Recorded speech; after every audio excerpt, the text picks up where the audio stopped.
And I kind of went through it, but tell us your experience as far as your thought process after seeing what Donovan said in this video, and then you guys going back and forth last week. I didn't really know what to think of it. Everyone started texting me about the video and the untold stories bit in the clip. And so for me, as you said, it took everybody back 15 plus years, and I didn't know where it came from. But I just didn't like the part to say that I prevented us or you guys from going to a second Super Bowl when the year before, leading up to the Super Bowl, he said he didn't need me. So, you know, you went through it. You saw what was going on in the locker room. And so at the end of the day, I'm secure in who I am and the character and what I presented in that locker room. All the speculation as to what went on, but you saw it yourself.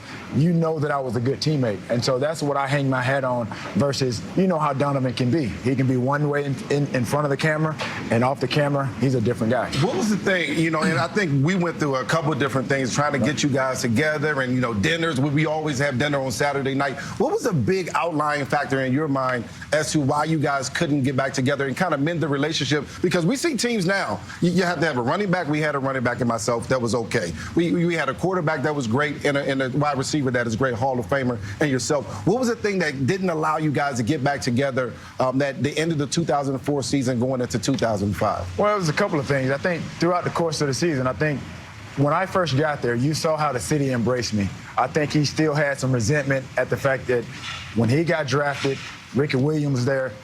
Everybody wanted Ricky Williams. It wasn't that same embracement.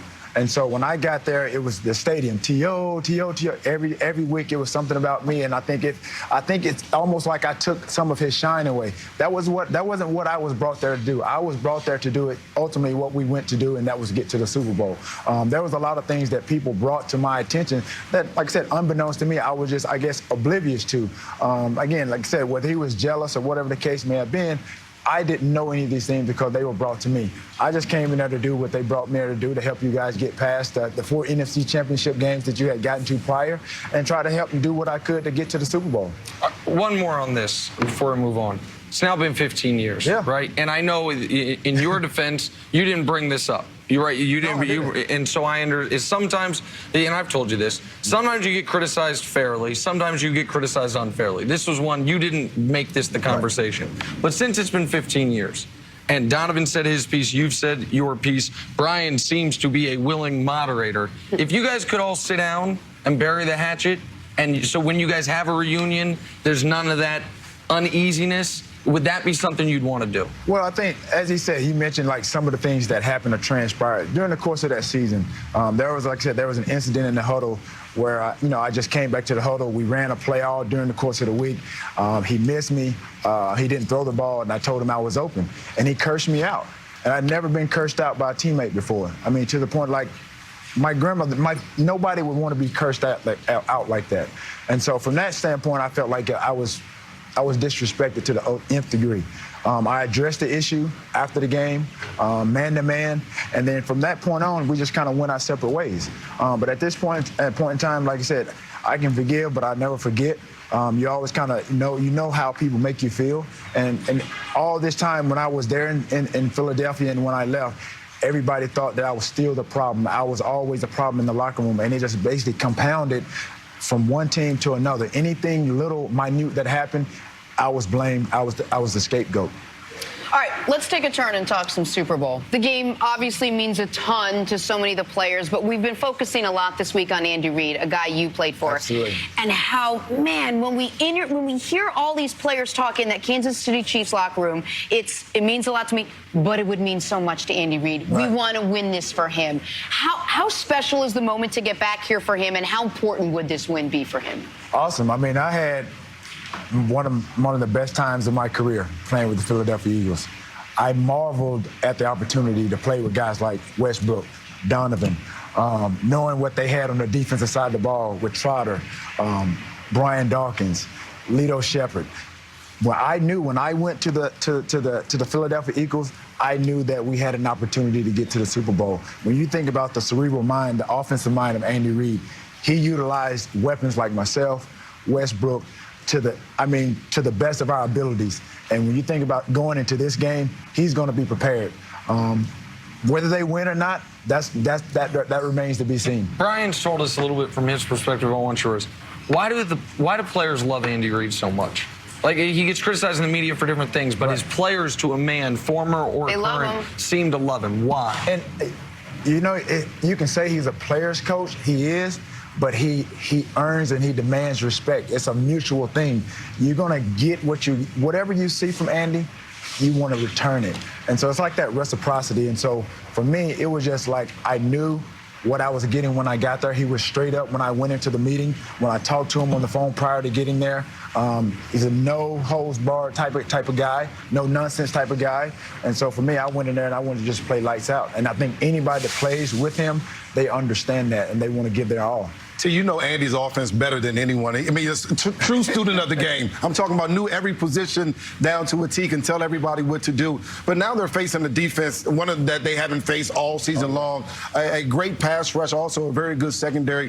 What would you do if you're on the offensive side with the Kansas City Chiefs versus this defense to try to have some success? You know what he's going to do. I saw you do it all the time.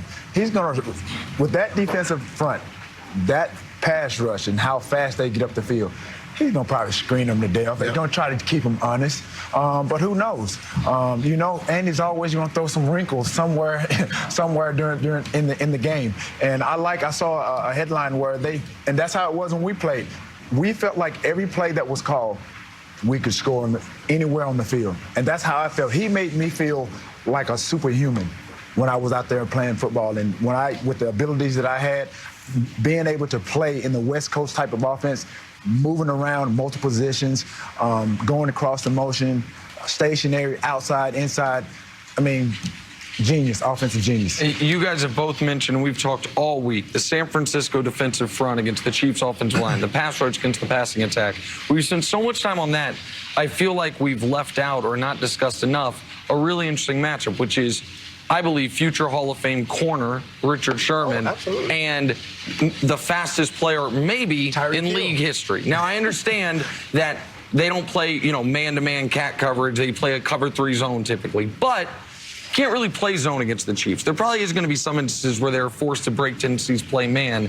If Sherman gets lined up on Tyreek Hill, who do you think has the edge in that matchup? Tyreek Hill. Speed kills. This is something, I don't know if this is something that Richard Sherman has prepared for, but I think ideally he knows that he has a tough task at hand. Will he be ready and accept that challenge? Absolutely. But it's not going to be a mano-a-mano type of thing.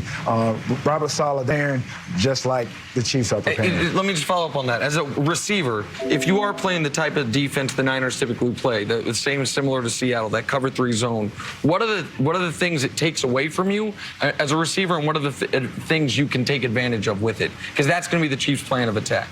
Well, I think just stretching the field. Again, I think if I'm Andy Reid and I know Andy Reid, he's gonna go at Richard Sherman. He's not gonna be afraid to go at him. If you want man-to-man coverage, and I think if Richard Sherman welcomes that, then he's gonna have to be ready for that task, and he's gonna have a tall task in Tyreek Hill, because that speed that he has and his ability to make plays, cut on a dime. And you saw, last week, one big play on Richard Sherman, but you saw it was a little struggle there. So if there's something that they see that they can take advantage of, then they may well do that. Look, despite that speed and despite that high-powered offense that Andy Reid is running there, Patrick Mahomes is running there in Kansas City, we know that defense wins championships. Is this the exception, though, when you see how good that offense has been in Kansas City this game? Yes and no. But again, I'm a firm believer in defense wins championships. This is not a game that we're going to see Jimmy Garoppolo throw 8 passes. I'm assuring that. But Kansas City, when you have a dynamic guy like Patrick Mahomes, he's a special guy. He reminds, like I said, we talked about Donovan. I mean, he's a special guy. Donovan moved out of the pocket, made some things happen with his feet and his arms. Patrick Mahomes is that guy. to you, Joe, you talked about Jimmy G, and I think if you're the Chiefs, you want to turn it into a quarterback conversation, Mahomes versus Jimmy G. What's your confidence level in what Jimmy G can do? If the Chiefs find a way to stop the run, can Jimmy G win this game with his arm? And of course, he only threw 8 passes in the last game. Well, I mean, very pedestrian by him, but if you look at how the Baltimore Ravens won some years ago, they didn't have a great quarterback, you know, when they had Trent Dilfer, but that defensive front, that defensive linebacker and Ray Lewis, they won that game. But this is not something that's going to be eerily similar. Jimmy G, this is going to have to be a statement game. We're going to have to see something out of Jimmy G that everybody's been expecting that we haven't seen as of late. The last time you and I spoke, to take a quick turn from the Super Bowl, you called my radio show about Jason Garrett. Remember? Yeah. Dallas Cowboys. He's obviously no longer the head coach of the Dallas Cowboys.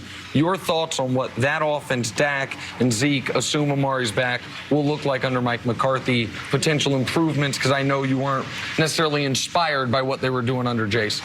I think the team as a whole will be inspired just by the hiring and just a newness, a fresh face. But if you think about what the resume in which Mike McCarthy is coming with, he's won Super Bowl. He's had the makeup of what he has there with the Dallas Cowboys now. You think about Dak, Zeke, and the pieces that they have on defense.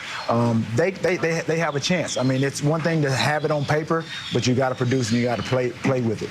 Tio, we want to tell our audience what you've been working on. You've been keeping busy with a clothing line. You also have a podcast. Tell us where we can find that, listen to your podcast. On Himalaya app or wherever you get your podcast. A good friend of mine, Matthew Hatchett, who played for the Vikings for a number of years and the Jets. We have a podcast called Get Your Popcorn Ready with Tio and Hatch. And, yeah, I have a clothing line coming out. It's called Prototype 81.